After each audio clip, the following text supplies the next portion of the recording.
Hey everybody, welcome to South Olympic Branch Update 107. This video's timeline is going to jump around a little bit in case you're wondering. I had some stuff that I actually did before I went to British Columbia, and I just remembered that I wanted to include that in this video, but I didn't want to make the Fremo video any longer than it already was. So we're going to mix that in with this. Anyway, sit back and enjoy, and thanks for watching. So I probably talked before about putting a spur back there so that I can use those building flats for some switching. Initially, when I built the yard, I was going to just put some trees in front of the backdrop, and well, you know, essentially make it like the Elma yard. But now I've kind of been thinking, well, it'd be nice to have some operation back there. So anyway, I'll probably do some trees along part of it, but right now I'm going to put one track back there. So I drilled a pilot hole and temporarily stuck a switch motor up there, and I'll show you that in a minute. And then I'm going to take that out of there and drill a 1/4-inch hole so that I can install that switch motor. And then I'm going to line up this number 6 turnout to that so that I can have like I said, some switching back there. And I got a shout out to my friend Burr because this seems like something he would do. Anyway, love you, man. Let's take a look at that motor. I was going to use a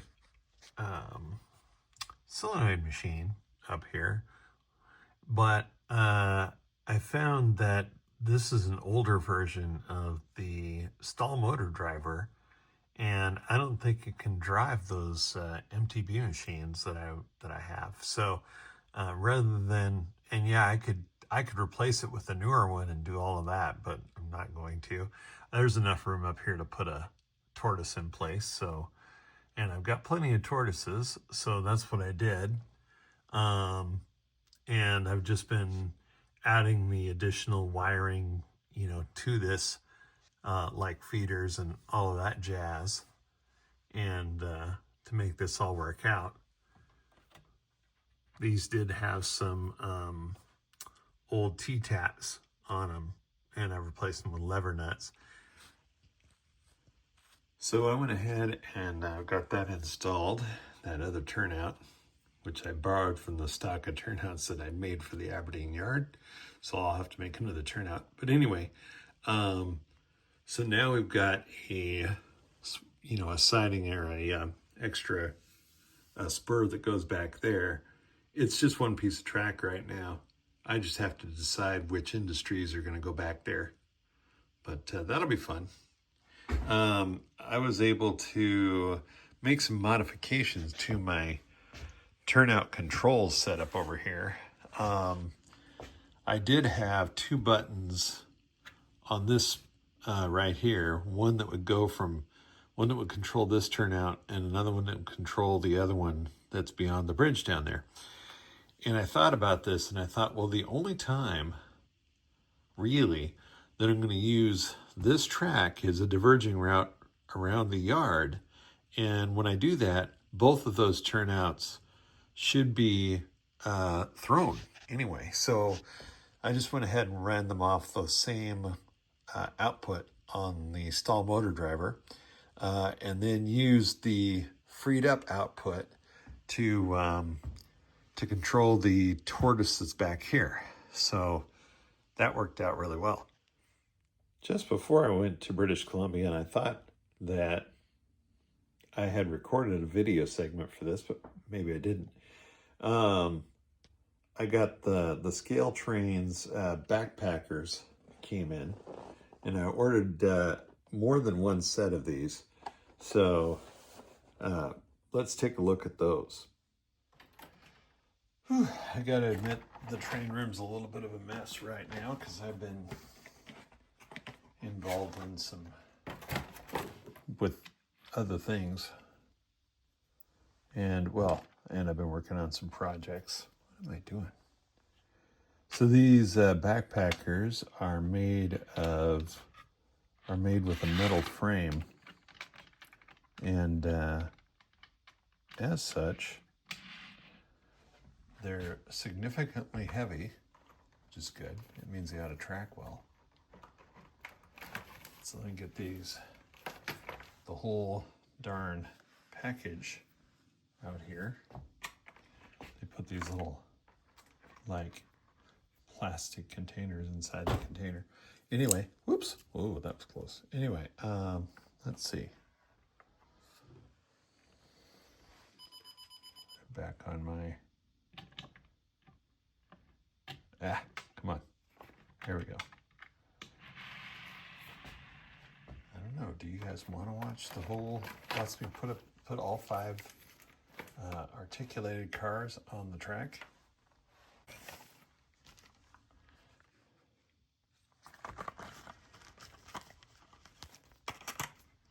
Recently, I've been looking for some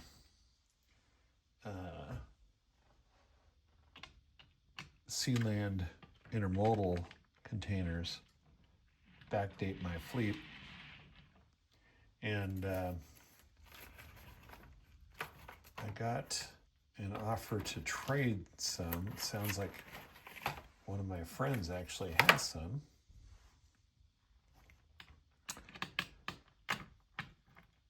And so that'll be interesting. All right. Have to find a train to put these on so I can roll them around the layout. I noticed that some of these containers are really tight fit. I'm looking at these, and I'm not absolutely certain, but I think this might be an A-line container as opposed to the Athearn containers. And so that may be why they're a little bit tight fit. It's a little disappointing, but I can tell you that these American President line cars that are containers that I recently got from Athearn, they do not fit in there. They are way, way too tight.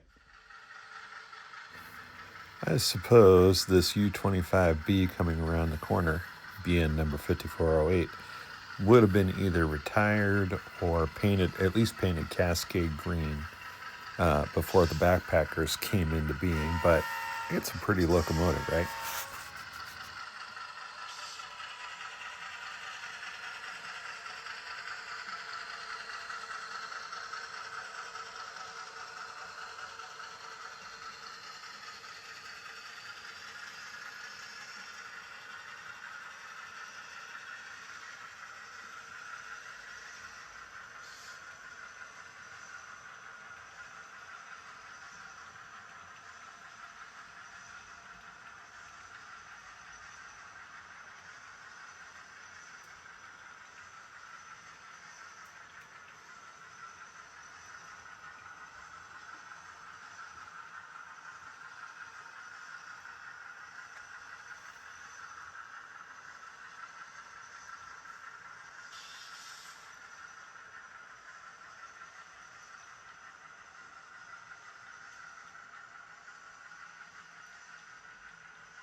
Recently, I heard that Athearn was coming out with these Arthur Farmer's Elevator co-op cars that were patched with BN numbers on them.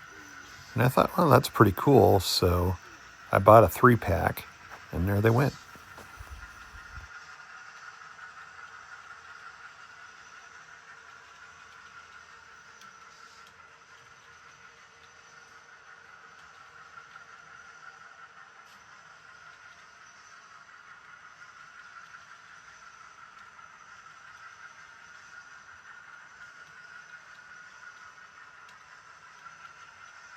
I brought in some helper. Seriously. 5408 was then able to pull this train up the helix by itself. So I grabbed this Walther's Jeep 20 and added it to the consist. And away we go.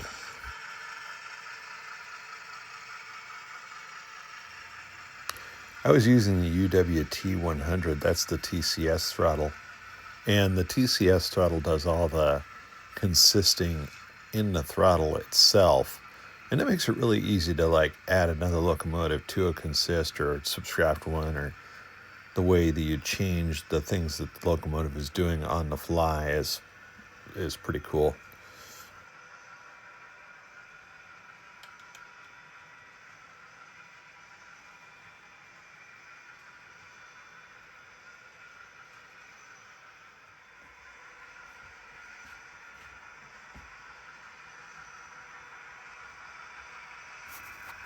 And here we are getting back into the Elma yard.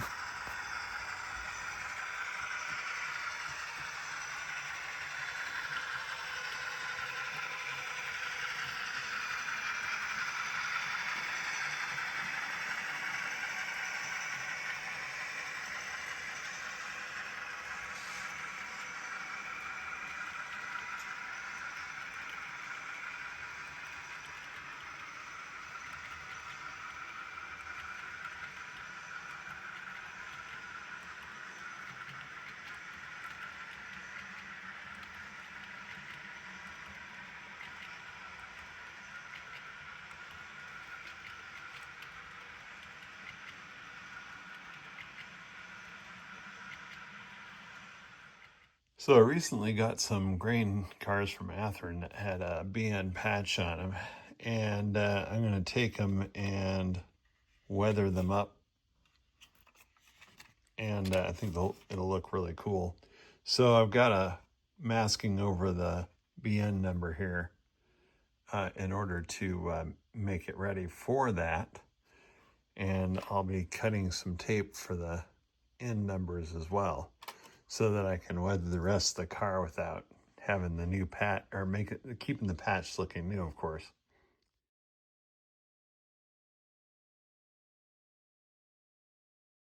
I took this car and did some heavier weathering on it. This was done with the Mission Models rail tie brown thinned.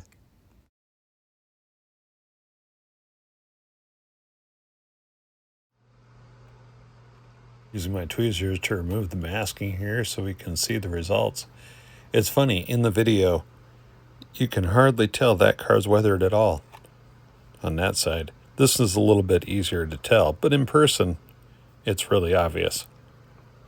Maybe I should do a flashback photograph in here so you can see what it looked like before I actually weathered it.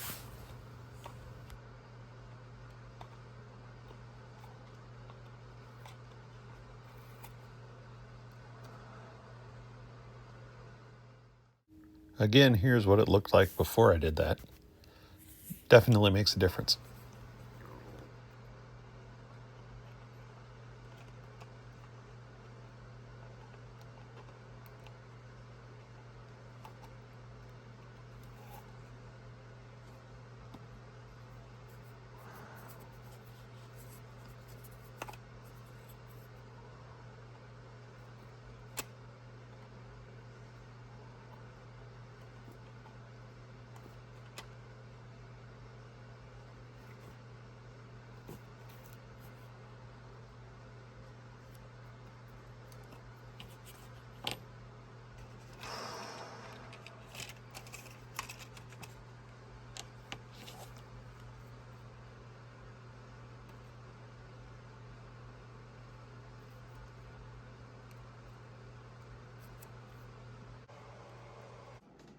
So guys, I'm still on this weathering kick, and while my knee heals from surgery, and I'm not going to show you a video of my knee because it's not a pretty thing to look at. Usually isn't all that pretty anyway. So, but I was trying to figure out some different methods with these grain cars. These are Athearn, not Genesis, but just Athearn grain cars. And you know, I was looking at some pictures, and maybe I'll insert a picture of a real grain car. And of course, it was taken way later than the other ones, but than what my era would be.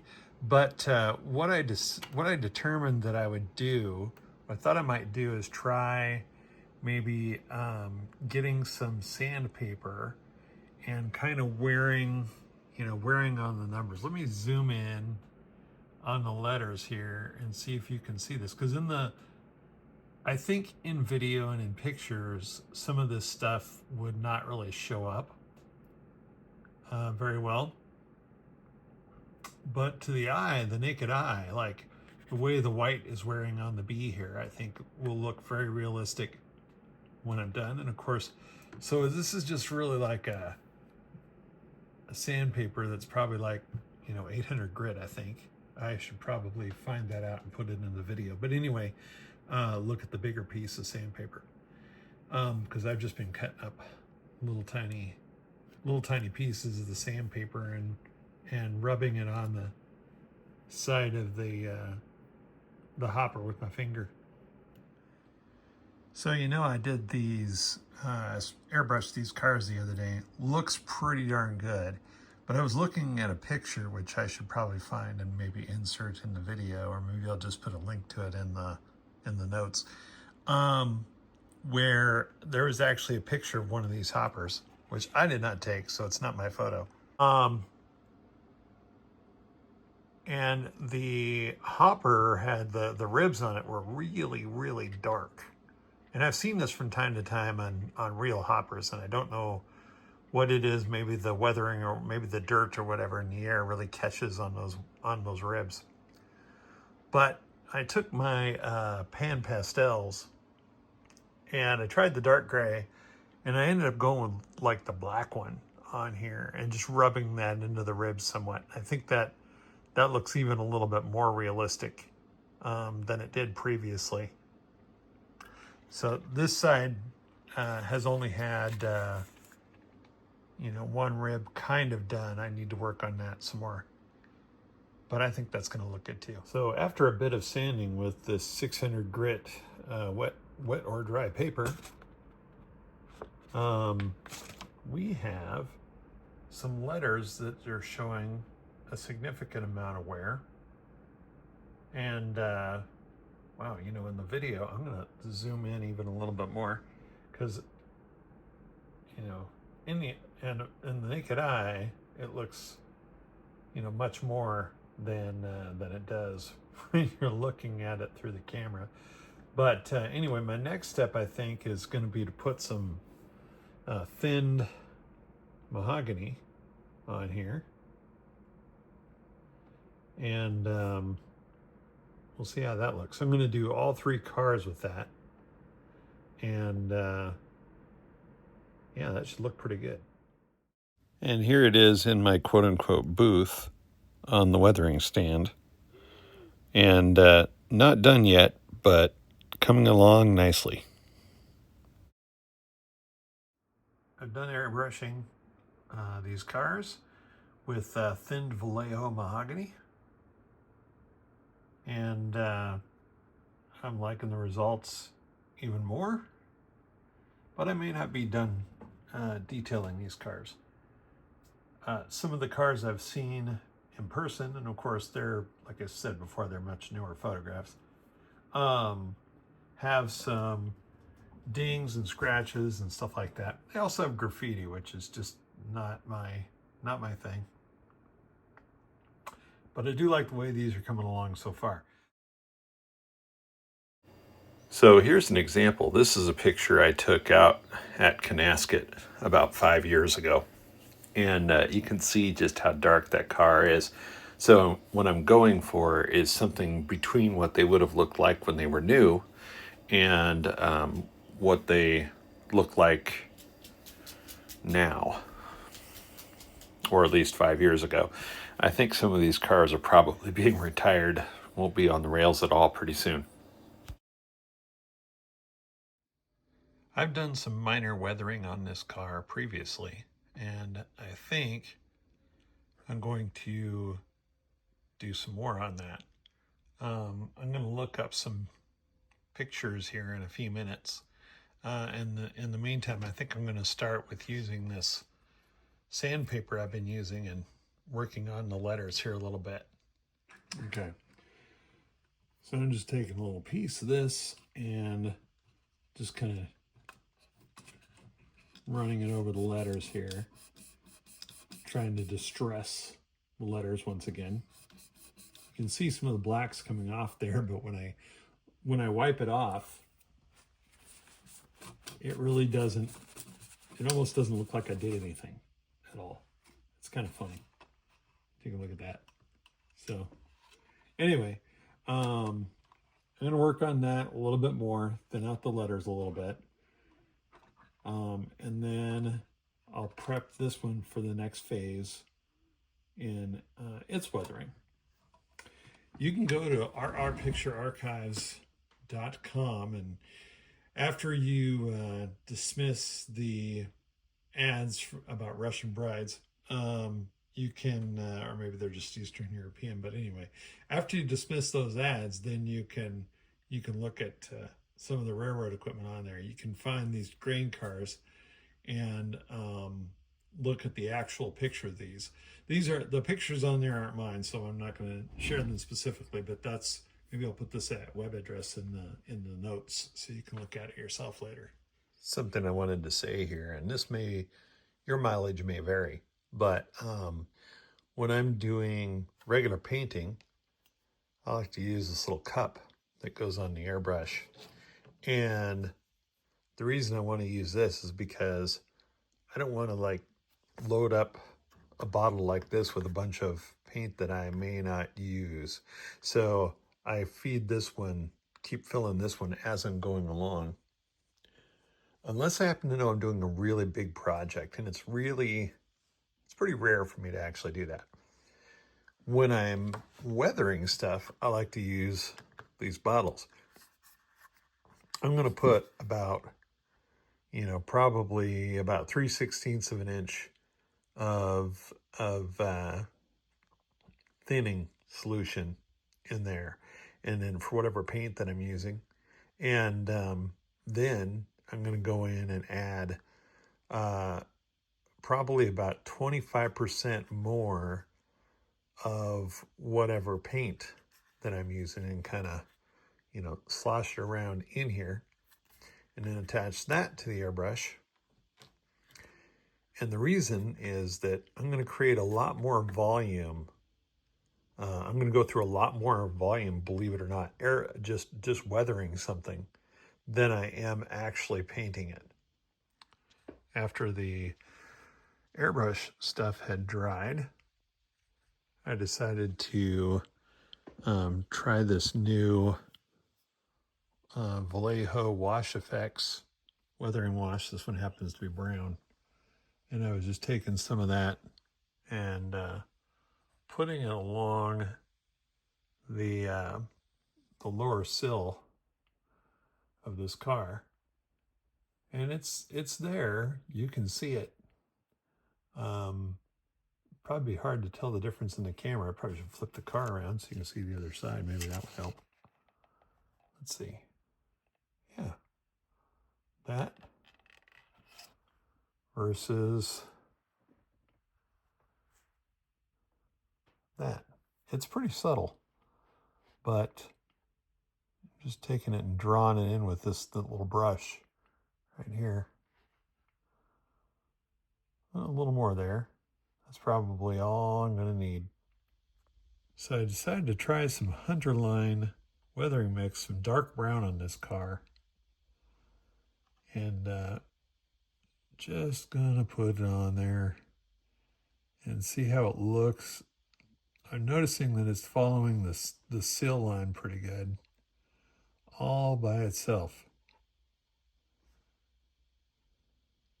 like that.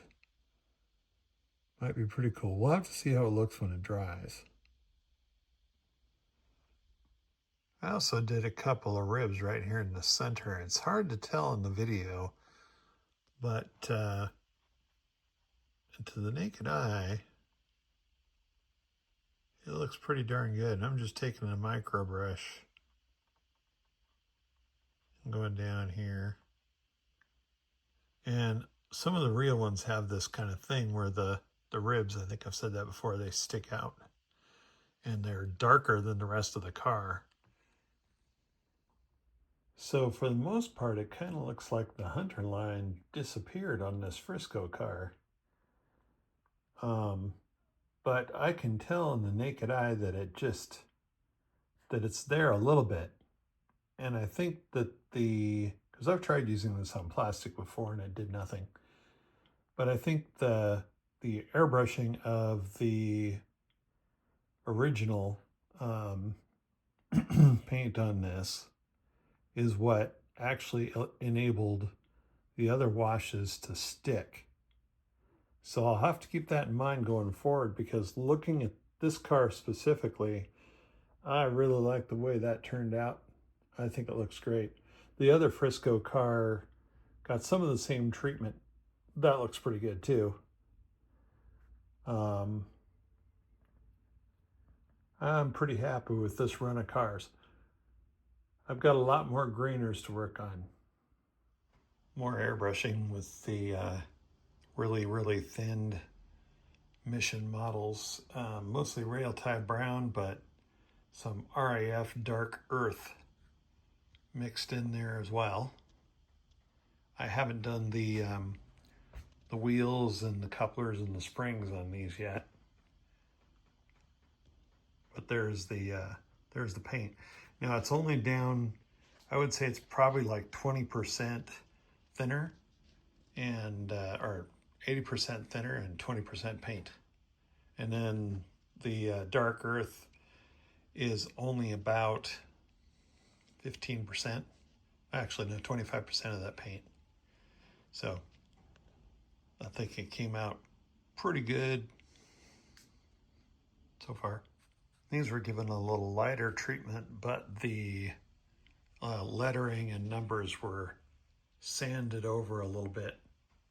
So you can kind of see the disappearing N and R on Northern. I decided to go back over these cars again, this time with the thinned Mission models Rail Tie Brown and RAF Dark Earth. I think the weathering really stands out on them now.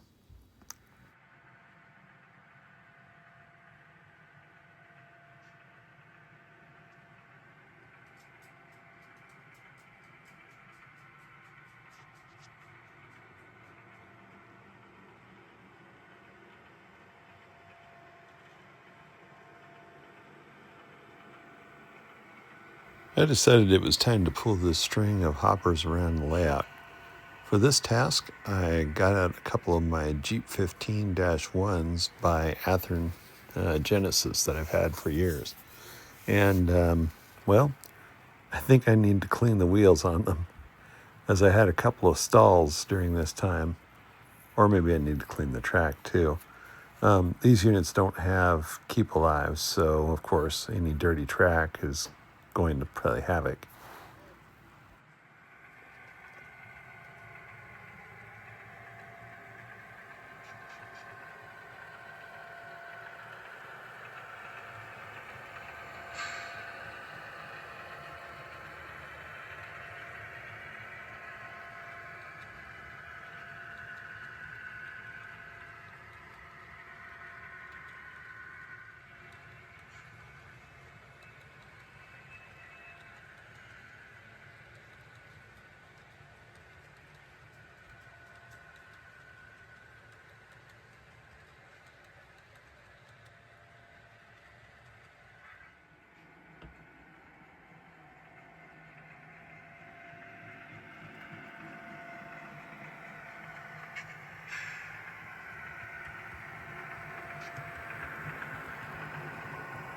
One other thing I did is that I went through and painted some of the wheels with a either Valejo Mahogany or US Flat Brown. And that helps those stand out too. I found just recently that using a micro brush on it, it makes painting the wheels a lot easier than using the regular paint brushes that I had been using.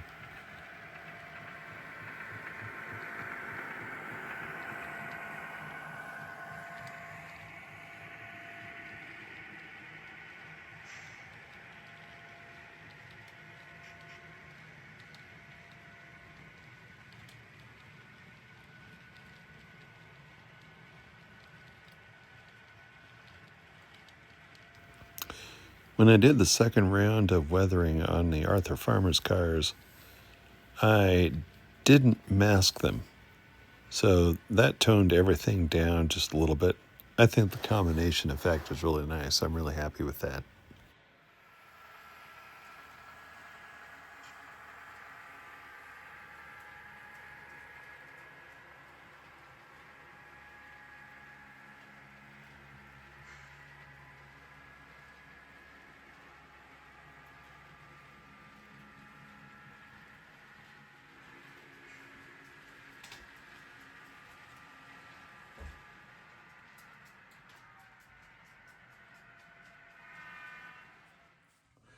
Well, that'll be it for episode number 107. Appreciate y'all for joining me. And until next time, stay safe out there. Have fun with your trains.